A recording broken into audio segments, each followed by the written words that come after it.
podcast is part of the Sports Social Podcast Network. It's the URC Quarterfinals, and the Junior Springboks are still undefeated. Let's get stuck in.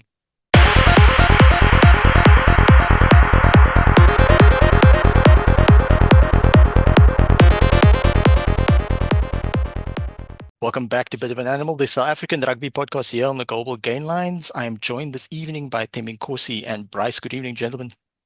How's it, guys? Great. Gentlemen, topic number one, the Junior Springboks brush aside Fiji at Wynberg High. I was, again, incredibly fortunate to be in attendance, but I'm eager to hear the perspective of you guys having watched it on the YouTube stream.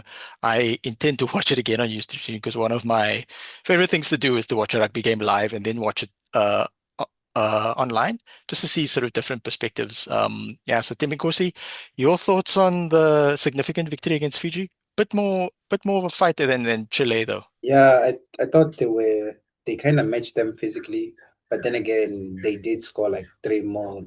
I think the first three more tries was just like they could not stop it. But for me, it felt like, when it's muscles versus tactics, it felt like the Baby Bows came with a lot of tactics. The Fijians tried to put up some sort of defense, but overall they could not.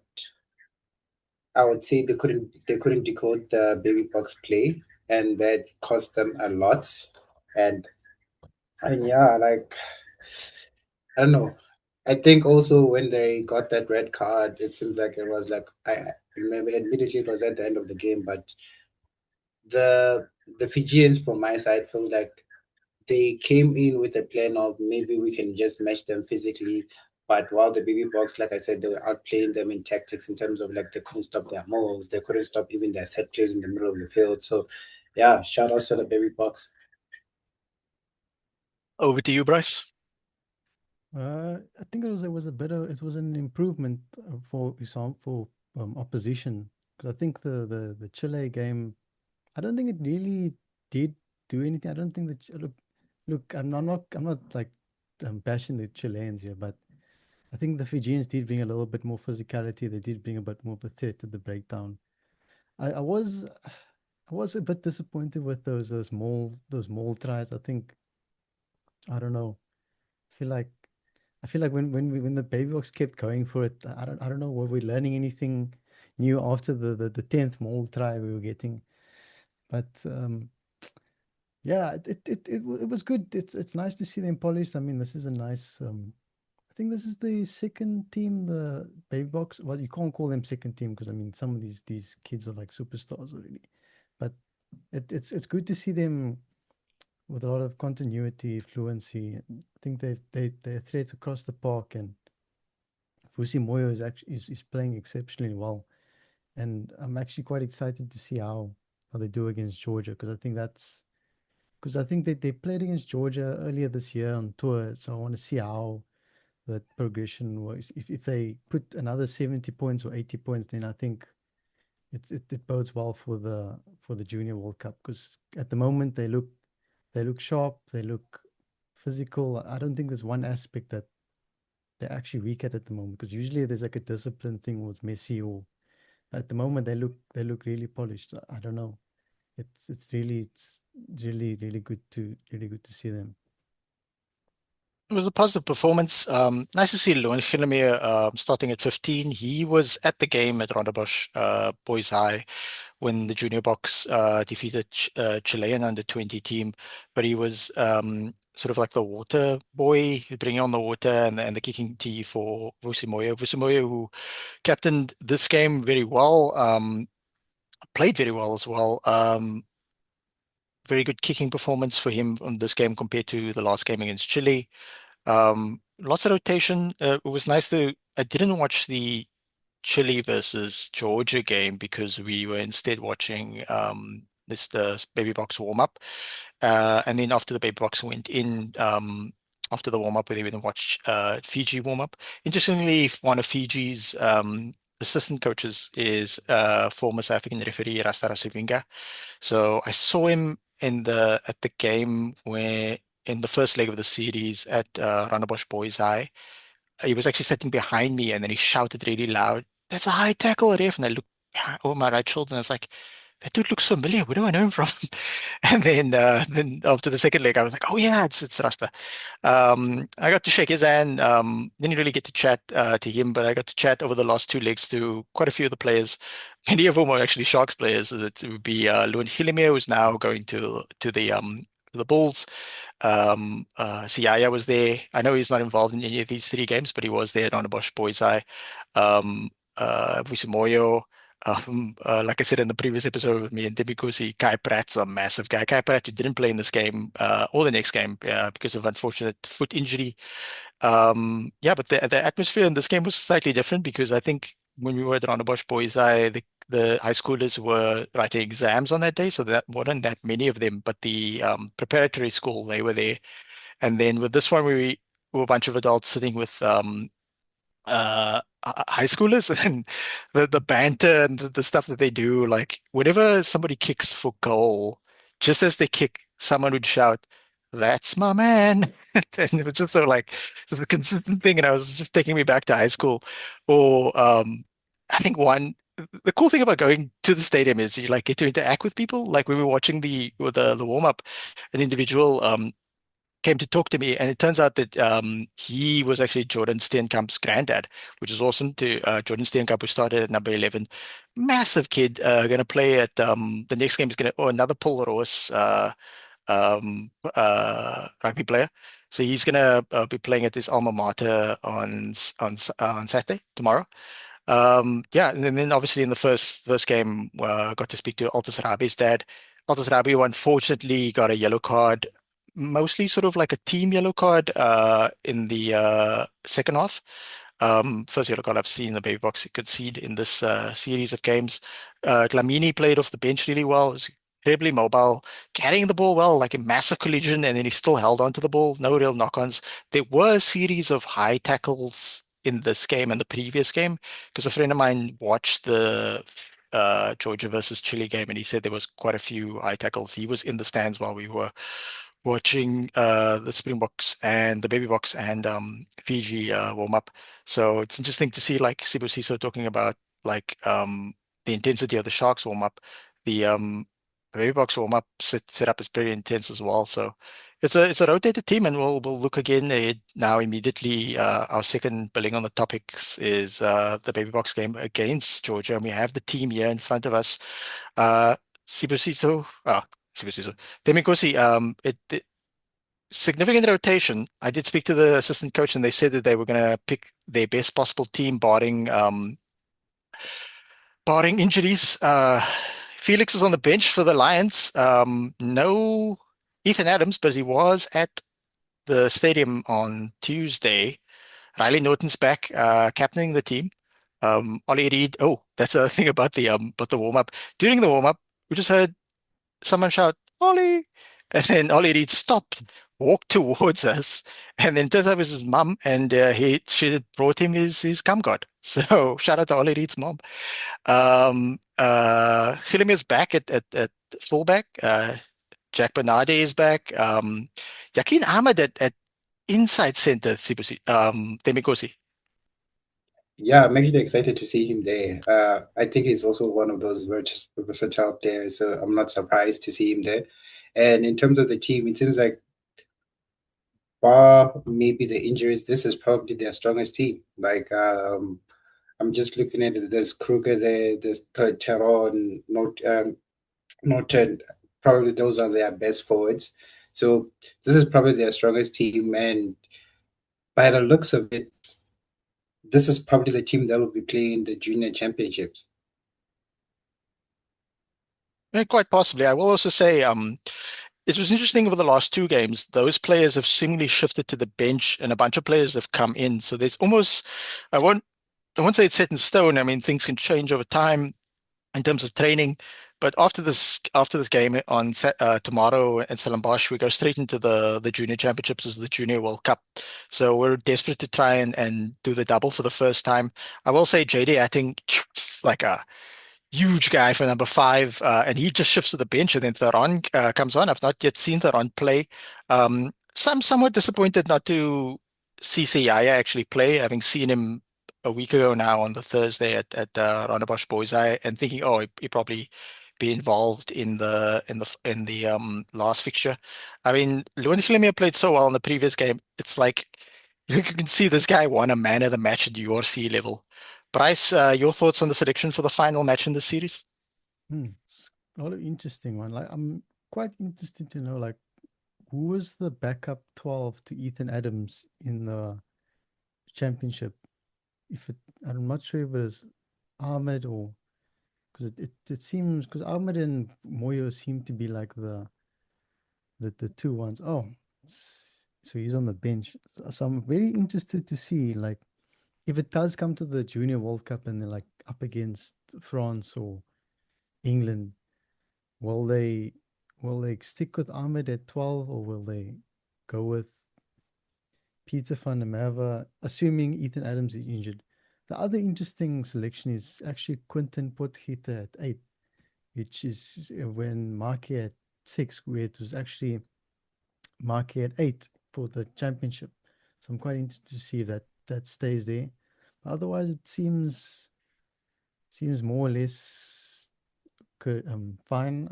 It's interesting to see that who they chose at hooker and the tight heads. I don't know if Kai Pat is injured or something, but Yeah, he still got that foot injury. Yeah. Oh, he still got the foot injury. Okay, Yeah. so That he it's got in the first game. Kai yeah. So Pratt, by the way, otherwise, built like a small car. so otherwise, it's good. We just have to see like how this backline actually functions with Ahmed at 12. Because I'm not sure. Are they going to use him? Are they going to use him as like a crash ball? Or are they going to use him like Owen Farrell? Or that's the one that I'm quite interested to see. But otherwise, it's getting me quite excited for the Junior World Cup, and I think they will have no problem defending this. I mean, unless they have another New Zealand type performance, but otherwise, I think this team is. It's nice to see most of the team is still fit. Yeah. Yeah, so Peter van der Merwe is less of a fly-offy inside center creative like a Damien Willemse, more of a run it straight player. Very big, very mobile as well, very dynamic. I saw very few like knock-ons on the baby box. Nice to see Rambo Kubeka on the bench. Luan van der Berg's played well. Sitole, who started the last two games, now shifts to the bench with Altus Rabe sort of out the team, but still a good player. Yeah, Danny Kruger. Oh, Liam van Wyk, another Sharks prospect. Played a bit of Currie Cup for us last season. Yeah, looking forward to this game. I'll be there. And then weirdly the Fiji Chile game is after this instead of before this, so I don't know if I'm going to stick around for that because it will be in Stellenbosch, Pual Roos, which is super close to the Stellenbosch Mountains, and the idea is to probably just go for a hike, sunset hike immediately after the game. So yeah, looking forward to that, and we'll definitely review it on Monday. If you do miss the game, you can always catch it on YouTube, and if you're going, get in the comments and then let me know, and hopefully we can talk in person. Gentlemen, topic number 3, we move straight on to the Bulls versus the Punsters from Munster. We do not have Jean on the podcast with us this evening. He is at a retreat just outside of Welkom, and he'll hopefully be back unless he went blind from all the Witsblitz and ayahuasca. So we'll turn on to Sibusiso. Again, Sibusiso. I keep saying Sibusiso because you get the Lions background. Demikosi, you're in the Gauteng province and you play much, much later, but this game is down the road from you. Yeah, I'm expecting a tough game. Just looking at their recent game, I think it was 34-31, and the Bulls won that late. So I'm expecting it's probably going to be like the game of the weekend because they're two quality teams. Um, I'm expecting the Bulls to be the favorites because they're home, and mostly because I slightly think they have a stronger team. It looks well balanced. It looks like it could be bar a few people. Wait, yeah, bar a few people. This is basically the Springboks. Like, look at the back line. The only person that is not a regular Springbok there is like Foster and Jacobs, but the rest of the team is basically like the whole Springbok team. So I'm expecting a lot from them. I'm expecting a win, and maybe some of the other teams, maybe the Lions will do them a favor. Wait, not the Lions. I think it's Cardiff that needs to do them a favor if they want to host the semifinals. But yeah, strong team. I'm expecting a big result. Your thoughts, Bryce? Same. I think this Bulls team is. I mean, it's looking good now going to the end of the season. Because I think in the beginning of the season it was kind of like we don't know who's available and who's not. But now it's coming together. It's such a pity that Jan Serfontein never really got going due to his injury. Because if you put Jan Serfontein at 12, that would have been Jan Serfontein and Sebastian de Klerk at 11. That would have been a monster backline. I mean, 9 to 15 would have been probably. I would actually argue. I would argue it would have been the best backline if we're being honest here. I mean, no offense to Stormers fans and Sharks fans, but that Or Stravino Jacobs and Errol Foster. yeah, no shade to Stravino Jacobs, but Stravino Jacobs is a very portly guy, but goddamn, can he accelerate? Yeah, but otherwise, look, I think the Munster's a very different team with JJ and at 10. I think Crowley does bring a bit more sharpness and what should I say? Penetration to the back line, because there is a big difference between those two. It's a bit like Bath when they have Finn Russell and when they don't have Finn Russell. It is a big difference, and I do think Craig Casey is probably going to run that team from 9. I don't expect them to play a lot of rugby, and if they do play a lot of rugby, I think the Bulls will cut them apart. I think the Bulls have been, I would argue, the best attacking team at home, bar the Lions, because I think the Lions are a different level. We'll get to that, but yeah, I think like Tim Nkosi says, I'm expecting a lot from this Bulls team. Yeah.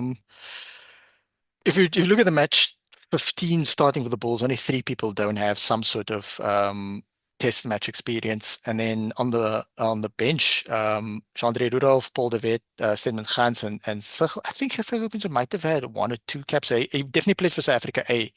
So those are the only people who haven't really played test match. Francois Klopper didn't play test match rugby. He was a very good player. Francois Klopper, by the way, from the Sharks youth system, stolen from us from the Bulls to the Bulls. On the Munster side, JJ Harrahan's the shadow of his former self. He never quite became the player that people might have hoped in the 2012 Junior World Cup that the South African won, which I was again fortunate enough to watch the final at Newlands and the semi-final at Newlands.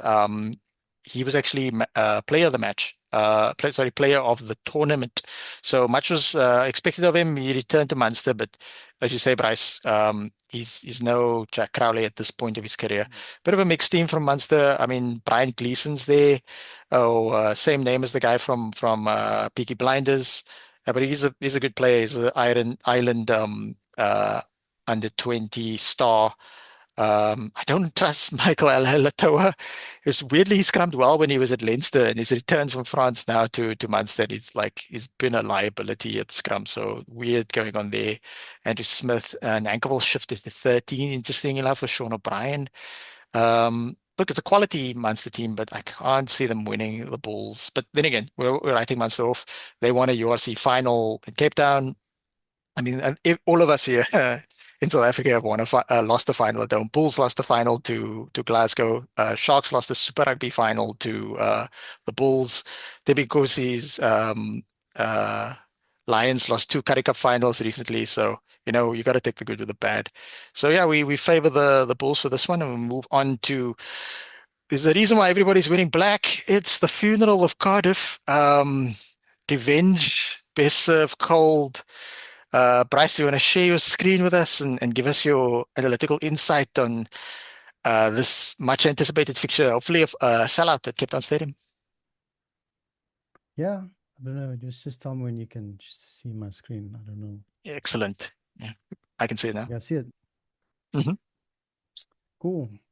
So, thing is, the Stormers, it's actually quite an interesting contrast here, because the Stormers are actually a team that seems to play less than Cardiff. They kind of almost similar in a lot of ways. You can see their carries are kind of similar, 100, 100. You can see they kind of beat more or less the same amount of defenders, more or less get the same amount of line, which is, well, Stormers get one extra linebacker match than the Cardiff, and they're more or less similar in terms of the meters. However, the Stormers do offload quite more often than the Cardiff, although I would probably argue they should probably offload a little bit less.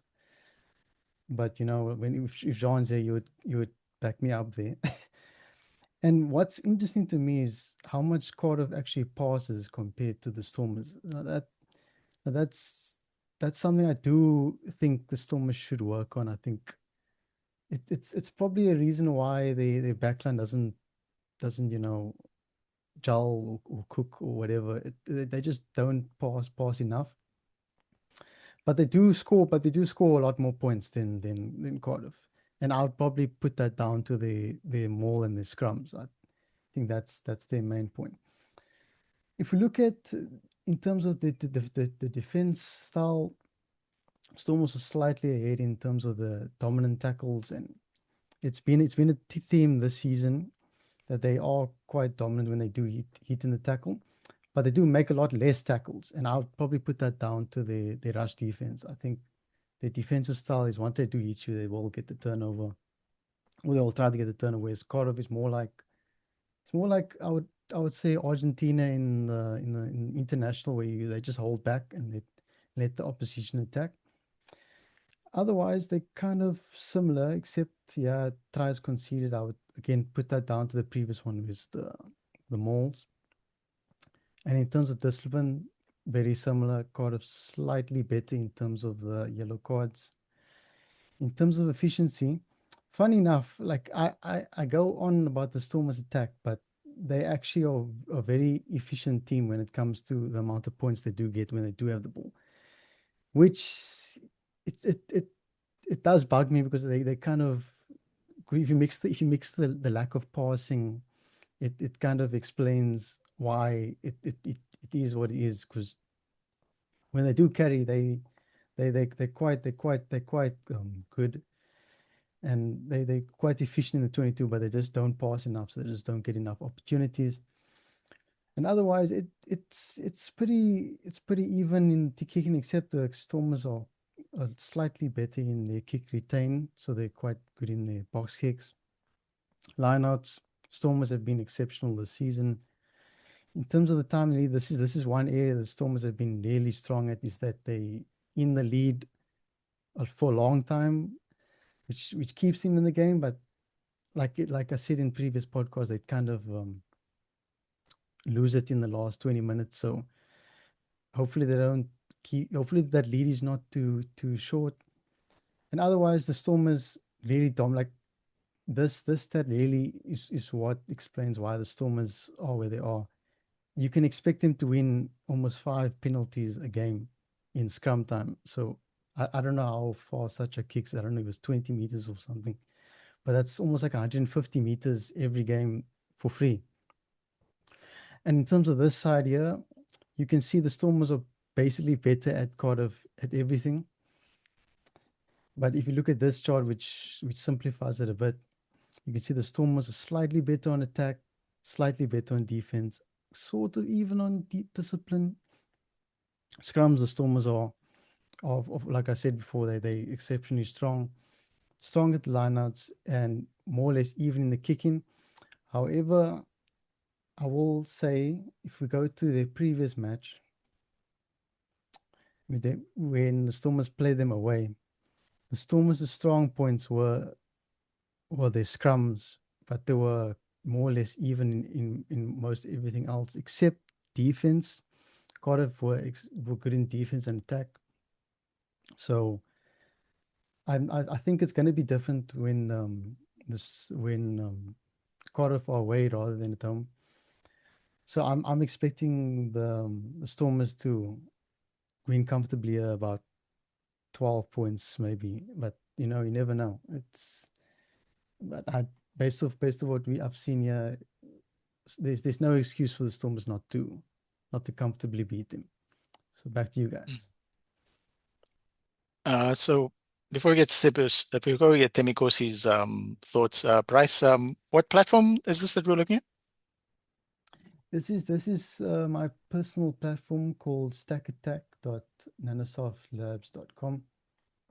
This will base this draws data from the Rugby Pass and URC websites and coalesces them into easily usable insights for users. So if you're a Stormers fan and you want to see like how good the attack has been this season, you can use this and you can say, oh, cool, the Bulls in the Bulls game they were exceptionally poor, or the Lions game they were poor, but they were really strong in this Glasgow game. Whereas you can see in their defense, they were quite strong in the early season. They dropped off in the mid-season, and they sort of kind of not quite recovered in the end season. But yeah, it just makes it easy for users if when the game's coming up, you can see how your team is faring, if they're playing well or not, or if your eyes are deceiving you. So yeah, we'll probably be using this in the next from now on in the podcast. So yeah, if any other questions? Oh, fantastic, Bryce. Nice. Thanks for sharing that with us. Temikosi, Stormers versus Cardiff, Cape Town Stadium. Who you got? I feel like Bryce just went in an in-depth analysis of exactly Yeah, how but the vibes, Stormers Temikosi, play. vibes. What are the vibes saying? The You know what? vibes are When saying Ackerman's back, Saman Morad's back. That's a positive. I think the vibe saying like Bryce said that their strongest weapon is the scrum, and you can just see from just the bench it's like a 6-2 split. So you can say that they're probably planning on using the forwards at the second half of the game, maybe trying to push more. So probably their main weapon is probably going to be the scrum and probably like the more tries because once they're like 5 minutes away, either Royce will score or give away a penalty. It depends on the pass of the ball. But yeah, so it's a strong team. It's a very strong team. It's good to see that Haaland took a break. Thank you for the greater good, Haaland. It's nice to see Willems at 15.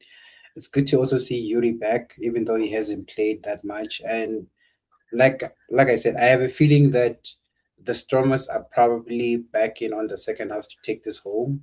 But the fact that they're playing at home at Cape Town, I expect them to put up a show. It's like I'm just looking at the team now. I'm thinking that Paul de Villiers has been having a good season.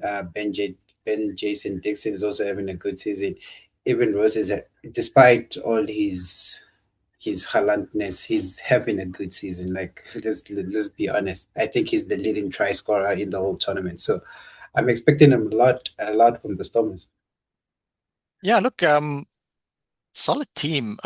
It's good to have the captain back as well to sort of manage the it's more of a typical team. I'm looking for a better performance from Evan Roos. The last two games he didn't quite play so well. He seemed to lose his head very much against Ulster, costing the team at times. So yeah. Anticipating a Stormers victory. Then because we move on to your very late game as you guys travel to stay in Dublin. You stayed for the last 2 weeks in Dublin. And you take on a Leinster team having just lost a Champions Cup final. Your initial thoughts? You know, before this match, okay, let's say before last week, I was kind of hoping maybe I was wondering if would it be better to face Leicester after they won the Champions Cup, or now that we're facing them after that they lost, which one is actually a tougher game? Probably this is going to be the toughest game of the year for the Lions. If they have any dreams of ever lifting this cup, they should probably play well in this game. In terms of the team, this is probably our strongest side. Like everyone is here. Okay, maybe Van der Merwe is not here, but I think Van der Berg is not here, but I think he's injured or something. So it's it's one of those teams where maybe you should support the underdog. They're giving me the underdog vibe. I doubt they're gonna win, but I expect them to put on a performance that shows us that they'll at least learn some of the mistakes from their previous games against Leicester where they lost. So I want to see some sort of maturity where we like, okay, let's disrupt them. They should have probably watched the game against Bordeaux. And if they know that if they can just stop Leicester from going through their patterns, they can actually win the game. Just disrupt their patterns and you can win the game. That's my message to the Lions. Yeah, because the Lions do have a few injuries, but I mean, this is rugby, and in any professional sport, you never have you hardly ever have your full complement of players available, and that's why you have depth. But in terms of Leinster, they've rotated to a degree since having lost to Bordeaux so significantly in the Champions Cup final a week ago. Ioane's actually shifted to outside centre. Jamie Osmond starts. He's a good player. James Lowe gets back into the team. Sam Pendergrass, who looked for long in the stands during the Champions Cup final, starts, which is weird because I would have thought that Frowley would have played because he played really well off the bench. Kieran Frowley, who's leaving Leinster for Connacht. So if they don't win this game, that's going to come back to haunt them because everybody was saying Frowley looked the best fly off because Harry Burns is on the bench for this and he didn't have a good game. Luke McGrath starts at 9. Jameson Gibson Park on the bench. He should make a significant impact along with Josh van der Fleer. Josh van der Fleer obviously got that surname not because he's South African, but because he's got Dutch heritage. And like Thomas Clarkson, I expect him to make an impact off the bench. Gus McCarthy's been out the rotation for a while. I think he's got a higher ceiling than Calais. To be honest, Calais seems to have phased out a little, fizzled out. It doesn't make much of an impact. And on the Bulls side of things, yes, they do have a talented squad, but I would have preferred the players that they do lose are like really high quality players, like Morne van der Berg or Krappies at 9. Nico Steyn starts ahead of Hashim Pete, so they're probably looking for Hashim Pete to make more of an impact off the bench. Shout out to Edward Davids, wins the Currie Cup. Still on loan from Griquas at the Lions. The Lions should probably sign him straight out now. And then, basically young player this season's Seba Mahashe starts at flank. It's too bad we don't have Sibusiso here because he's also a Lions supporter, but obviously he's on a 24-hour bender ahead of the Champions League final where his Arsenal team take on PSG. Bryce, you're going to watch this game and immediately afterwards watch the football? Yeah, it's what's this, the battle between haram and halal football. I mean, that's how Mashallah. that's that's how it's gonna go. I'm excited to see that result. In terms of this game, I think this is one of those few games where in a couple of weeks, or at this point a month, it's the same exact fixture. You're gonna have playing in the same stadium. Lions going to be playing with the same team. Leinster slightly upgraded. Well, yeah, slightly up because with Leinster teams, it's not that big of a drop off when it goes to the, well, not to be disrespectful, but the B teams. So I'm quite interested to see if the Lions learned anything from the last game, because I know from the last game their biggest strength was their scrum and their discipline. I think that's probably what kept them in the game. Staying disciplined, their scramble defense, their scrums. However, their biggest weakness was that kicking game from Morne, where I think I don't know how many balls they actually got back. I think it was like two of those kicks they got back. Whereas Leinster were getting like, I don't know, like every third kick they were getting back. So yeah, hopefully, look, it's going to be big pressure on Nico Steyn. I mean, this is the game now to say, listen, I'm challenging Morne for the spot. He's got to be kicking well, and he's got to not be frantic at 9, because I think the Lions should go into this game with the mentality that they're not going to win. Not to say that you should give up, but just there's no pressure to win. Don't play weird rugby. Okay, don't now try things because you must try things. Just play like you played Ellis Park. It looks almost the same. I mean, it's a big stadium. You you can just imagine that, it's the same amount of Lions fans there than at Ellis Park anyway. So you can imagine it, and hopefully I see the Lions playing with more confidence and they're kicking a bit better and they leverage that scrum to really just crush Leinster up front, because otherwise it's going to be like that last 20 minutes or last 15 minutes where Leinster just runs through them, and Sam Pendergast starts to look like Dan Carter all of a sudden. And speaking of Sam Pendergast, hopefully we don't see another, football before the football, if you know what I mean. On that note, actually, before we go, Bryce, you didn't get a chance to weigh in on Cheslin Colby re-signing with the Stormers in Western Province. Yeah, I'm a bit. Look, it's always great to bring this IP into the Stormers. I mean, he's more than just a player. He almost brings like that. He's almost like a coach to the young players, and I think if you're like a young Hartzenberg or a young Luke Berger or a young Imad Khan or even Sacha, it's nice to see someone that's made it in South Africa, made it in France, made it in Japan, did 1-2 World Cups. It does bring a little bit of gravitas to the team. But saying that, I don't know, like I don't know how they're gonna play him, because the ball's not getting out to the wings anyway. So is it gonna make us win more? I'm not sure. But I don't know how much Dobbo is paying for Colby. Hopefully it's not too much, because I do think we can, like with the Pollard deal where they're spending, I don't know, 20 million in 2 years. Hopefully it's not that big. I hope it's like something decent, that because I don't want us to become like the Sharks, where you buy all these players and then Colby gets an ankle injury and then all of a sudden a third of your salary cap is gone. So yeah, there's that sort of double-edged sword thing that the Sharks ownership did, where they rolled the dice on a lot of high-profile players, but the players after them, some of them, there were seasons where some of them were good, but then they got injured, and sometimes you just have bad luck. And yes, they won a Currie Cup and a Challenge Cup, and it did a few positive things, but like it's very much a double-edged sword in relation to, it could go really well, but it could go really badly as well.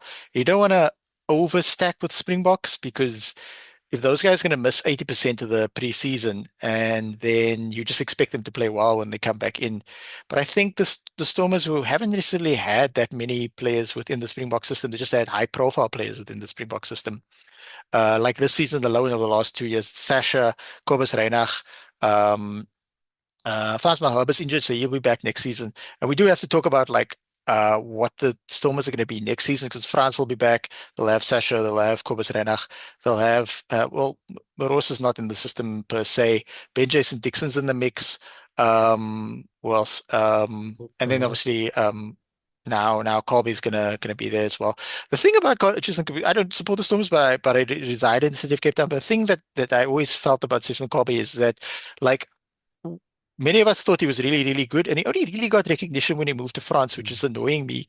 So I'm glad, and he seems like a very mature person, and obviously like me and Demi Kosi spoke about on the Monday episode, the aspect of wanting to be around your kids at a certain time of their lives is sometimes what you weigh up in terms of like maximizing your financial return in terms of your career, because you do have a very short career as a rugby player. So yeah, look, awesome to have him back. Bit weird that it's before the World Cup. I thought it would be after the World Cup, but they'll probably maybe manage him game time wise. So yeah, looking forward to seeing a backline with Damien Willemse and Sasha and Susan Colby at the Stormers next season. Guys, that brings us to the end of the show. Thank you to Demikosi and Bryce. And yeah, as we say every week, in Rasi, we trust.